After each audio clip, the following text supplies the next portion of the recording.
Steven Spielberg's film adaptation of Jurassic Park is a timeless masterpiece that has been loved by so many since its release in 1993.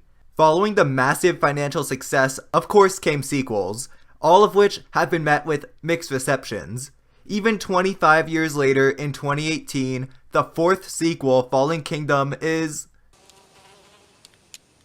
That is one big pile of onions. What the heck is wrong with this series?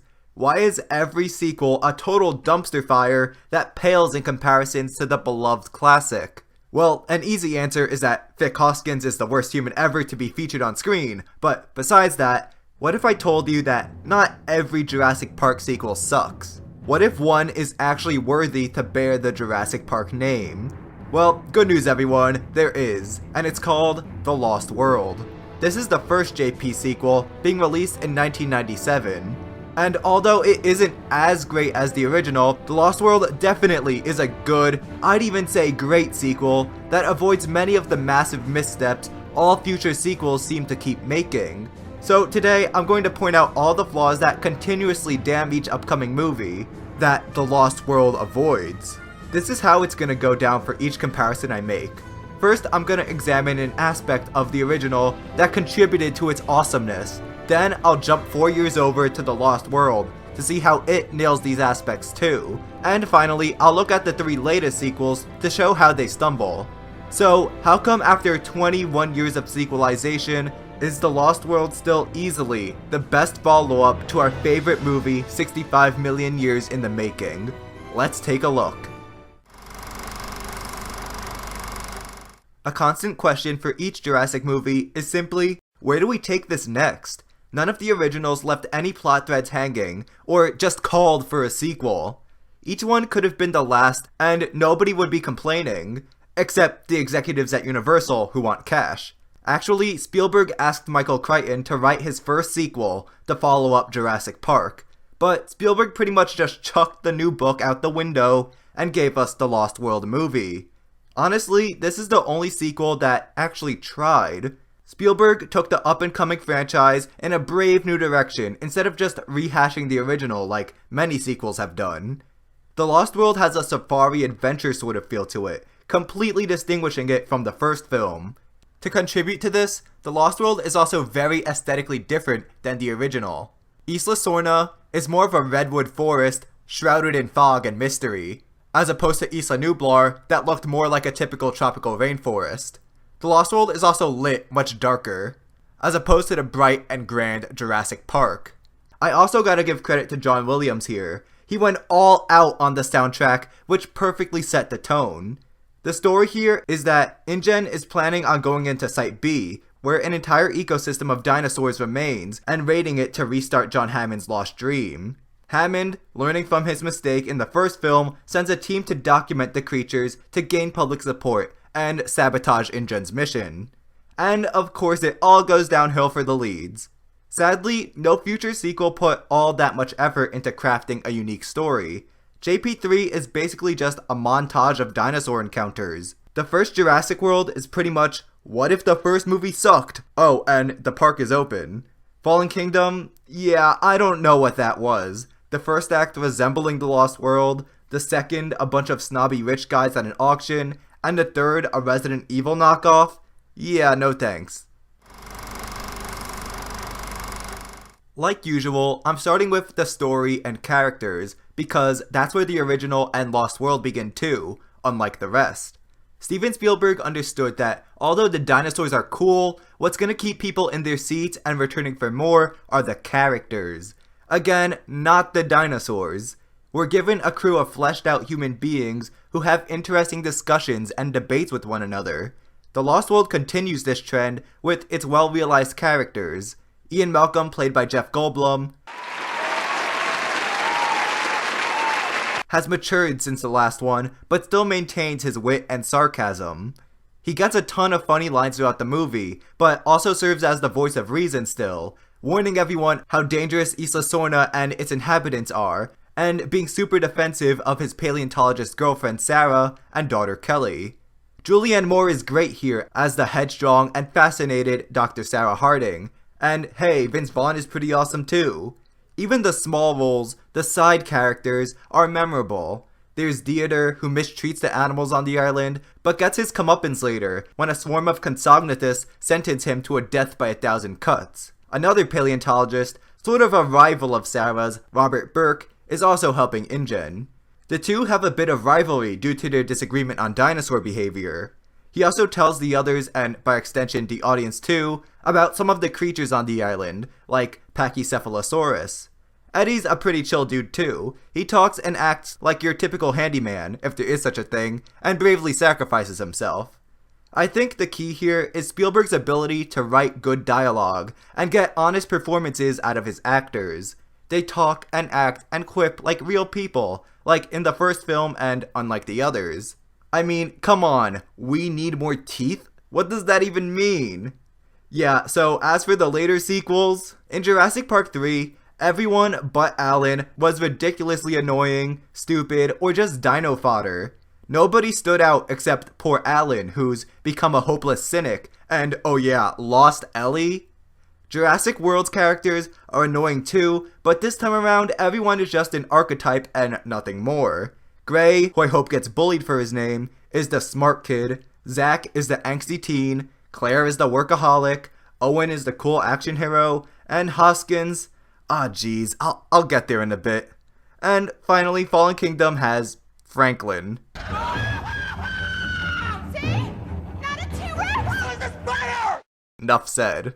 But you see how in the World movies, everyone is just an archetype and not a fully fleshed out, realized character.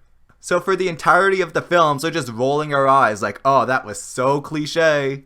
As we'll continue to see, The Lost World didn't do this, and went above and beyond when crafting its characters. Not gonna lie, the antagonists have never been the best part of most Jurassic movies. Nobody looks back and says, oh, Dennis Nedry was so amazing. He's good, he served his role, the Dilophosaurus scene was cool, but wasn't the best thing about the movie. And of course, same goes with the bad guys in the other films. Except The Lost World.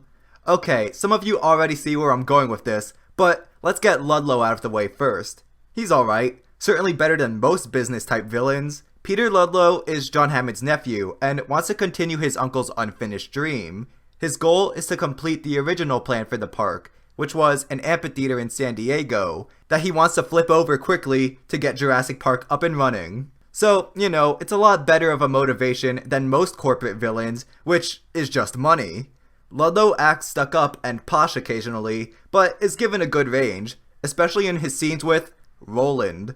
The true standout in The Lost World is the late Pete Postlethwaite, I probably butchered that, as Roland Tembo, a hunter hired by InGen to lead an expedition on Isla Sorna.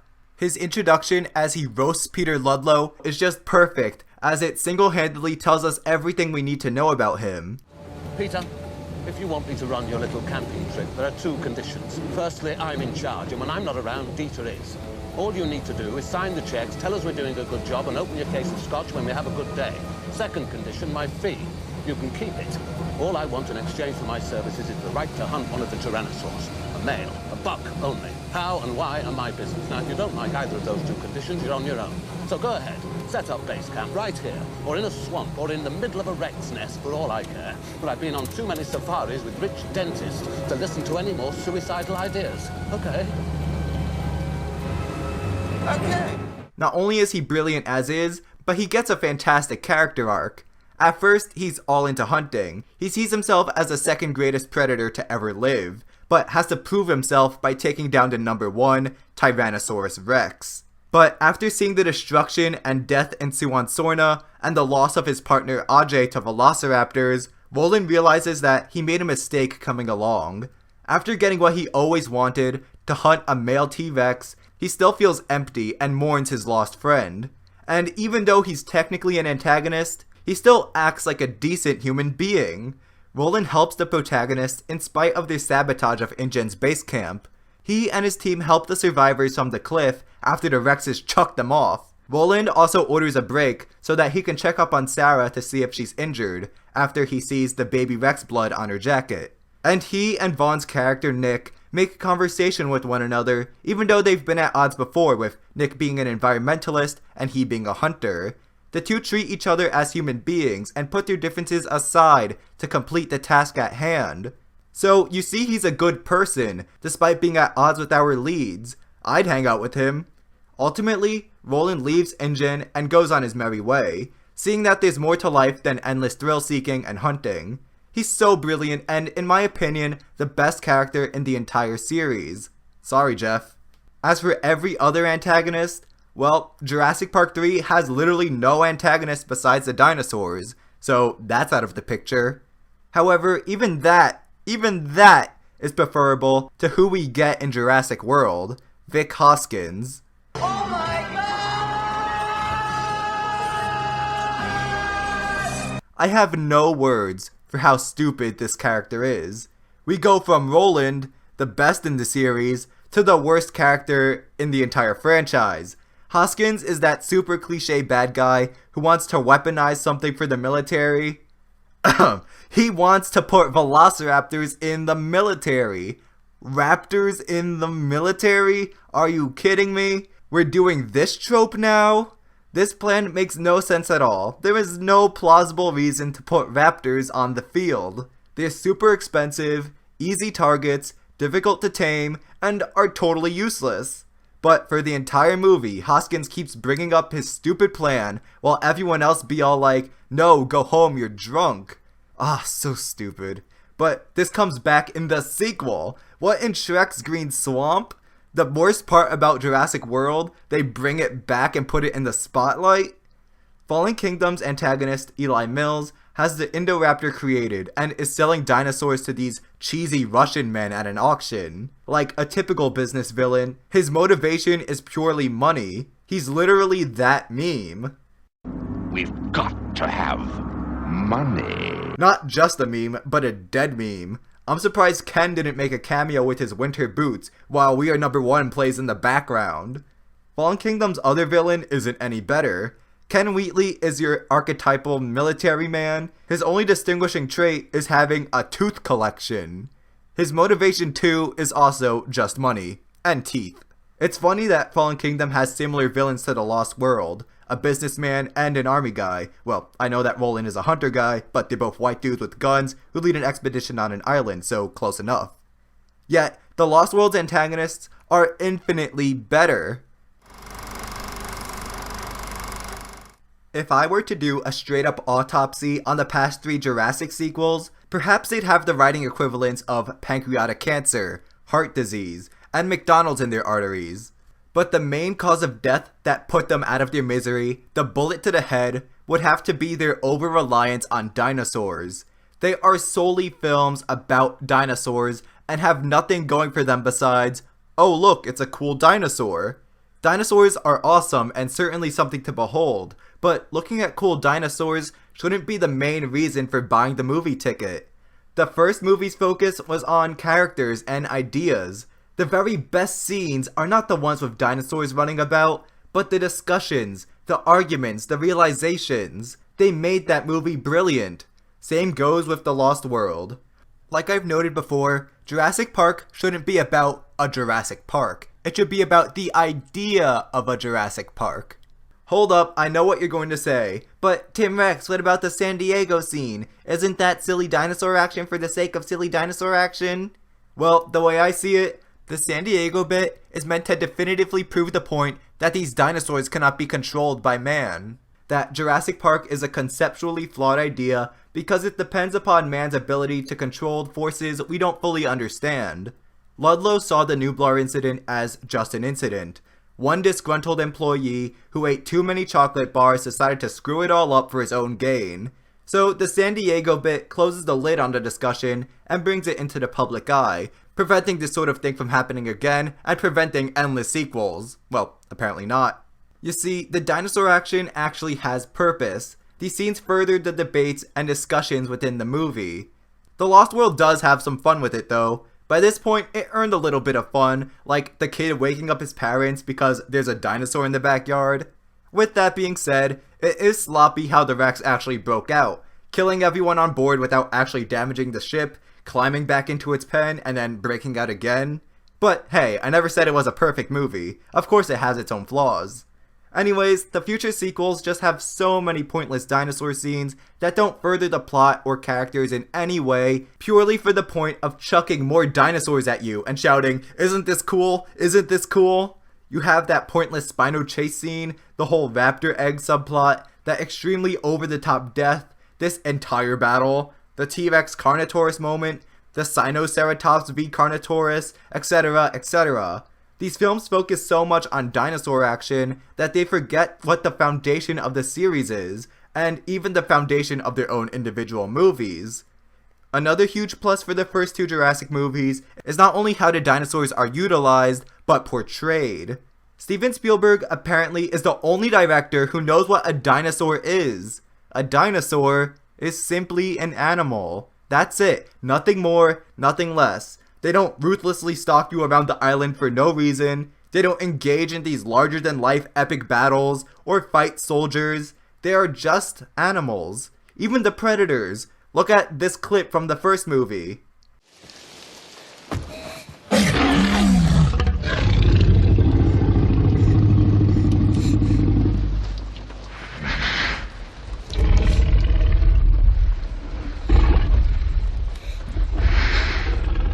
The T-Rex, although being a giant, unusual animal, spends the breakout scene studying its new environment. It's not trying to wreak havoc. The Rex is just curious, as an animal would be. The tension comes because we have no idea how this animal will react to its new environment. Dinosaurs and man, two species separated by 65 million years of evolution, have just been suddenly thrown back into the mix together. How can we possibly have the slightest idea what to expect? Okay, now look at this clip from The Lost World. Nick!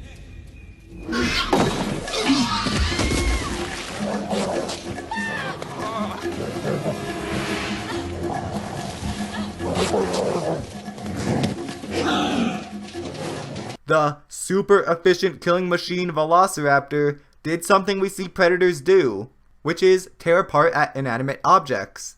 This isn't a super smart bioweapon, it's just an animal. You don't get scenes like this in the future movies.